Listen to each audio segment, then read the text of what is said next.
Wala na bang lamig ang aircon ng sasakyan mo? Gusto mo bang matuto at magka-idea kung paano ito ayusin? Tara, panoorin natin to. Kita natin dito na umaandar na yung engine. Tapos ayan, naka-on na rin yung aircon. So tinuyok-tuyok ko lang muna, pati na tong thermostat. So nilagay ko talaga sa full. Tapos dito ay wala siyang lamig. Panuhot lang yung natira. So ngayon ang gagawin lang natin, alamin muna natin bakit hindi malamig yung aircon. So dito tayo, tingnan natin yung compressor. Kita natin yung clutch na hindi siya tumuyok-tuyok. So bali ganyan. Tapos dito naman tayo sa gauge. Kita natin na may freo naman. So may pressure siya. So ibig sabihin ay electrical yung problema ng aircon. Kaya ang una kong ginawa ay ginamitan ko ng lagnot dalaibot yung wirings ng coil. So bali ayan, tinistiran ko lang muna. Kita natin na wala siyang kuryente. So ibig sabihin ay kailangan nating i-check yung electrical parts. So bali yung mga wirings, yung mga fuse, yung mga relay.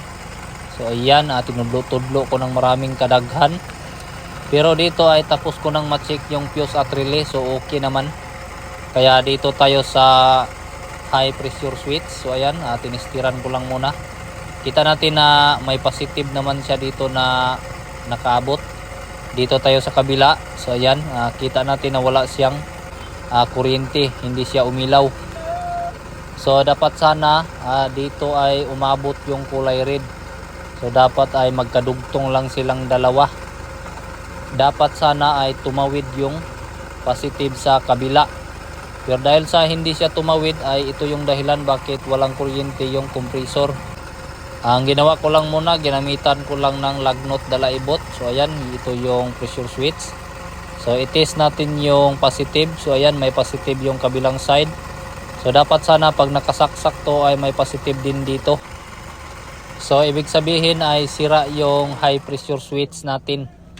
Kaya ang ginawa ko lang muna dito ay dinrain ko lang yung freo natin. So ayan, pinasirit-sirit ko na naman dito kahit saan. Ambot lang pud bitaw nganong kabadlungon lang gid kaay nako. Sige na biya unta kong gikasab-an sa akong mga basher nga dili dapat magpatakag sirit anang freon. Pero sige na lang oy, ayaw na lang ninyong sunduga kung sa inyong pagtan-aw mali akong gibuhat. So continue tayo dito. Tinanggal ko na yung high pressure switch natin.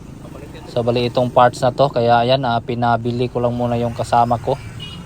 Pagkalipas ng 1 minuto at 2 araw ay ayan, nandito na. So ngayon dahil nakabili na tayo, kaya ginamitan ko na agad ng handles dala paslak. So dala tuyok-tuyok na rin. Dahil may uring naman to kaya hinigpitan ko lang ng kunti. Pagkatapos ay okay na. Pinalastar ko na ulit yung air cleaner natin. Pagkatapos ay ayan, pinasla ko ulit yung socket at pati na tong gauge natin. Baka magtaka kayo bakit hindi ko na ginamitan ng vacuum. So syempre nasa daan lang kasi ako, malayo yung saksakan ng kuryente.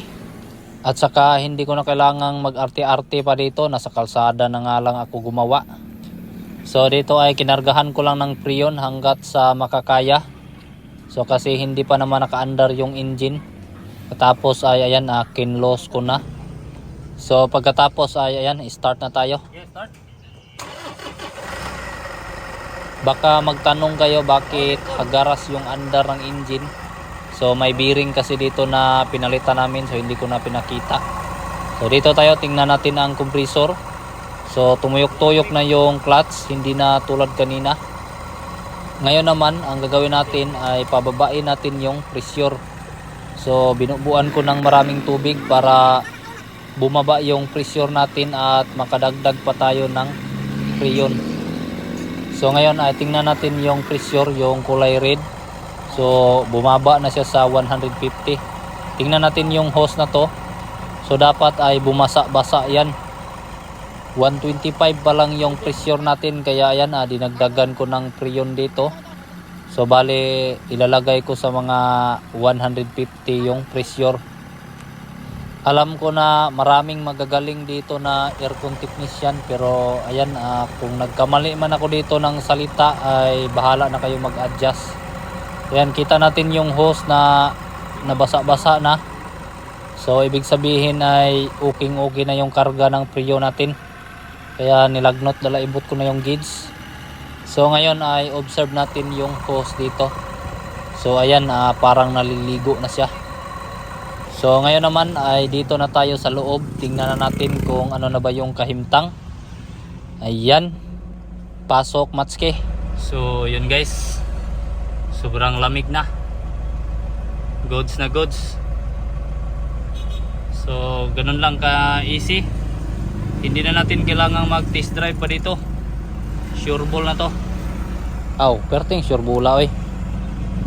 Okay, hanggang dito na lang tayo. At maraming salamat.